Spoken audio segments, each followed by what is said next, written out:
நான் நடத்துற கோபிச்செட்டிப்பாளையத்துல என்னுடைய சொந்த தாய் வீட்டு பூமியில்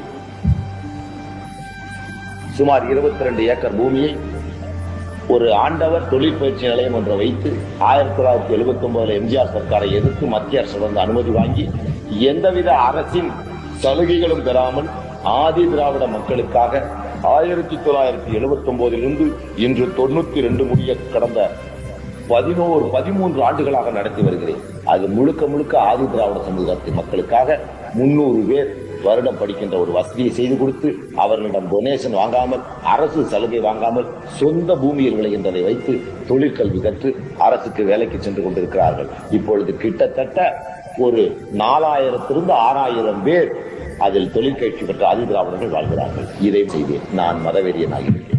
என்ன பார்த்து ஜாதி துவேசிங்கிறான், தேச துரோகிதான்.